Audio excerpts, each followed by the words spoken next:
संसारमा धेरै समुद्रहरू छन् र समुद्री तटहरू पनि, तर सबै समुद्री तटहरू प्रख्यात छैनन्। अस्ट्रेलियाको सिडनी स्थित यो बोन्डाई बीच निकै प्रख्यात छ, जुन 10वटा समुद्री तटहरूमध्ये यो पर्दछ।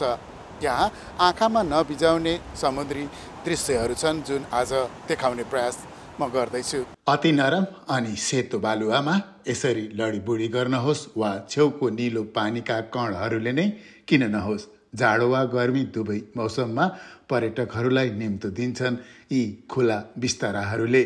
अस्ट्रेलियाको यो समुद्री तटको निलो पानी विश्वव्यापी रूपमा परिचित छ।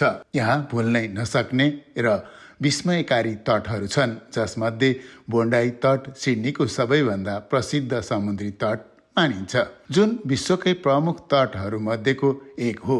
यहाँ दैनिक जीवनको तनाव मेट्न मानिसको ओहिरो लाग्छ। छालहरूको आवाजले सान्त्वना दिन्छ अनि फराकिलो समुद्रले डुबुल्की मार्न निम्तो दिन्छ। यो तट वर्षभरि नै खुल्ने अस्ट्रेलियाको एकमात्र समुद्री तट हो। त्यति मात्र होइन, बोन्डाई बीचमा विलासी आवासहरू पनि छन् र सिडनीले प्रस्ताव गरेको केही उत्कृष्ट सेवा अपार्टमेन्टहरू पनि छन्। यो तट पर्यटकका लागि एक प्रतिष्ठित गन्तव्य हो।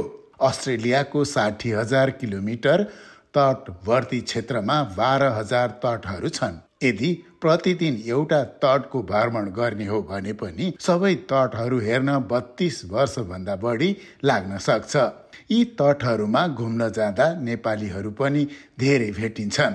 अब रेसिडेन्सियल एरियाबाट पनि नजिक छ, त्यसै गरी त्यही भएर चाहिँ यो सेफ छ होइन। अब रेस्टुरेन्टमा केही किनेर खाने ओर्ने घुमेपछि भन्नलाई पनि नजिक पर्छ।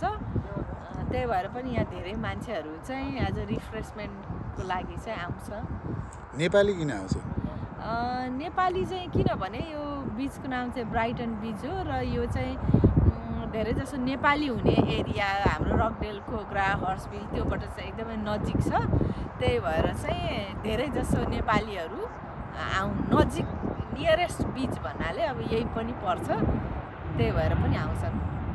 टिकटकका अनुसार यो बोन्डाई तटमा विश्वमै सबैभन्दा धेरै 4,45,00,000 मानिस वर्षेनी पुग्ने गरेका छन्। दोस्रो स्थानमा थाइल्यान्डको पटाया तट पर्छ।